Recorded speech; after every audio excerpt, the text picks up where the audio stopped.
Well, welcome back to TMN Television. We are joined again by Dr. Self. So we're just going to get right into all the questions we have for you today. So we've heard a lot about this election being rigged and there being a liberal bias. So how much of that is true? How much of that is accurate in this election? Virtually none of it. Our election system is one of the most transparent ones in the world. We have there are people who work and do the counting and the collecting of ballots, and then there are people who observe them collecting and counting the ballots, and it's done at every level every point along the way. So everything that's being counted is being done in an open and transparent manner. So the idea that this election could be rigged in that sense is false, number one. Number two, it would be a horrible way to try to fix an election. It is incredibly difficult for someone to go back into a polling place or go to across town to a different polling place. The amount of people you would have to do that would be staggering, and it would be so easy to find out. Sort of in reference to this, I know a lot of people also kind of make the same claims towards national media outlets, that they have a liberal bias and some outlets kind of have a conservative bias. So does that influence kind of people of the United States and who they're going to be voting for? Not anymore. I don't. The idea that the mainstream media, the main source of news for people has a liberal bias, I think is completely false. You have obviously your niche markets, right? You have a Fox News or an MSNBC that are catering specifically to those demographics, and it gets even more particular online. If you go to online websites, they can be even more particular. No, if you look at a CNN, if you look at other cable news, they really can't do that, number one. Number two, it would be bad. It would be impossible for them to do that. The real bias that we see there is a corporate bias.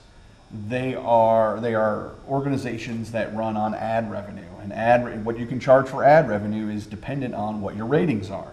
So the more sensational I can make it, the more conflict I can hype, the more views I can get.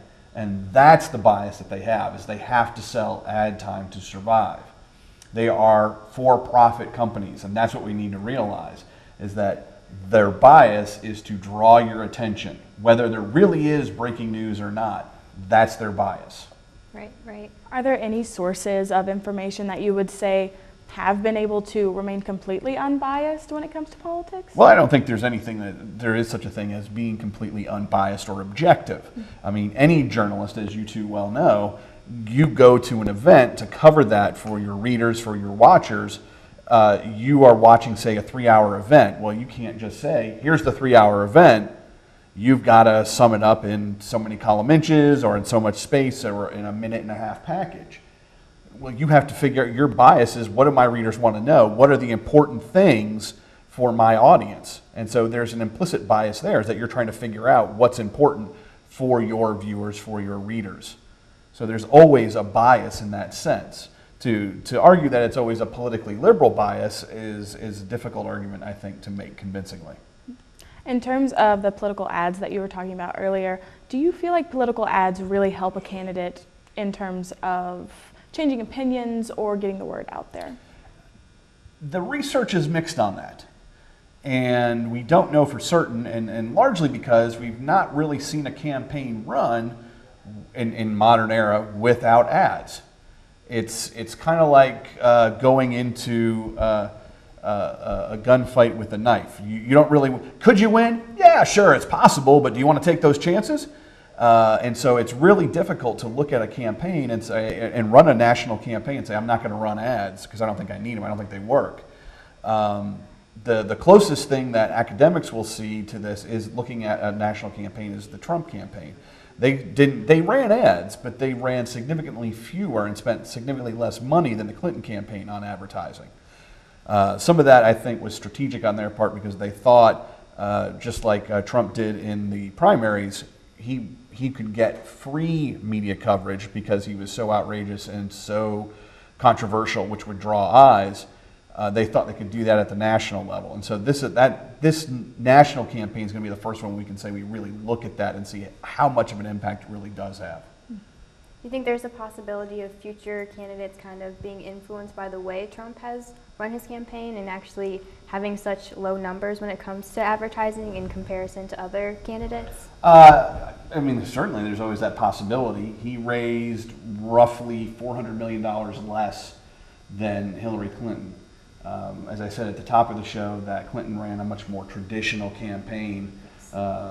Trump is trying something different. He's used social media just by his own use of Twitter, those types of things. He's not buying as much. Yeah, I think some might do that, but also some might not be willing to be as controversial as Trump has been during his campaign. Right. So previously we did talk about election rigging, and then there's also the specific topic of election fraud. Mm-hmm. So this has kind of been a heated topic with this debate, should everyone be required to have voter ID and things like that. So kind of what are your thoughts on this? It's an interesting question in that what ID do you have to have? Most of us, especially in rural Missouri, we carry a driver's license because you can't get anywhere without driving, and so you need a driver's license. The people who are affected most by these ID laws are people who live in the inner cities and use a lot of public transit, the elderly who no longer drive. And both of these tend to be typical democratic voters.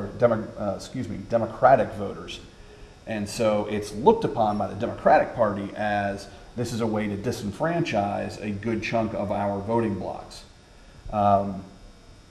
On the other hand, the Republicans argue, no, we need to make sure that the vote is absolutely clean. Now, I did a little research on this, and I looked up Justin Levitt, who is a professor at Loyola Law School. And he's been doing some research and looking at municipal, county, state, local, and national elections from 2000 to 2014. And of the over 800 million votes cast, they only found 35 instances, credible instances, of potential voter fraud. And that's not people who went to trial and were convicted. It's potential voter fraud that people were accused of. And like I said earlier, it's a horrible way. If you're going to fix an election, that's a horrible way to do it. It's terribly expensive, and it's really hard to keep that secret because of the number of people you have to do it. The other way to look at this in terms of voter ID is it frequently costs somebody money to get an ID. And if you need, then the legal argument becomes, is this then a poll tax on someone to pay in order for them to vote? And that's another legal argument that the Democrats will trot out when they go to court on these issues. So we've been talking a little bit about social media before, and obviously advances in technology and media are kind of largely responsible for how much information we get and how fast we get it. Do you think the controversies surrounding these candidates are more a matter of information being more accessible to us now rather than them being truly unique for a candidate? No, I think the amount of scandal, if you will, is relatively consistent. I mean, I haven't done any research on it. I don't know how do you quantify scandal. But I think part of the issue is kind of what we talked about earlier, is we can live in our own little worlds and never have to confront facts that don't conform with our beliefs. And then we talked about this earlier, we talked about emotion versus logic, and then it becomes an emotional issue. And so you have people that are living in their own little news bubble, then they don't have to confront that. But when they do, whether it's at Thanksgiving with your crazy uncle or at the office with the coworker you don't like, then you're being forced to face things that you haven't had to face before, you haven't dealt with. And so that might lead to it. And I think the other thing that happens as well is in social media, since the advent of social media, it's made it easier for misinformation to travel faster. And so it's very quickly, you can find an internet rumor and then it's suddenly, oh, well, did you hear? And there's nothing to it. How important would you say when people see things on social media, that they should go back and kind of research what they've seen online, because of course you see memes about certain candidates and kind of quotes are taken from the past and kind of taken out of context. So has that been an issue in this election? I think it's an issue in every election, and I think it's an issue with media in general, that you have to, whenever you shouldn't rely on one news source. You should have multiple news sources from multiple sources, and if you can, multiple countries. That way, because we are in a for-profit system, a media system that's for-profit, they're going to do what they have to do to get eyes to their, to get their ratings. So check it against other ones. So look at, in this country, look at the New York Times, the Washington Post, look at NPR, look at BBC, look at Fox News, look at all these other online sites, and what you'll start to find is that there are consistencies in the reporting. And those are the facts that you can trust, that's what happened. It's how it's contextualized that matters too. Right. Earlier we talked a little bit about how this election is different from past elections, but also how it's a historic election for various reasons. Would you touch on a few of those reasons for us? Well, it's historic. The most obvious one is that you have a woman as the first major party candidate running for election. That's the most obvious one. Another one is the kind of the phenomenon of Donald Trump. We don't know where it's going, and it looks like I'm looking at my iPad here, tracing results. And it's an incredibly close election, which most predictors did not see. And he runs a very untraditional campaign, and so all the things that he's been doing, we don't know why they're working yet. And of course, the problem with political communication research and political science research is we're always at least one election behind.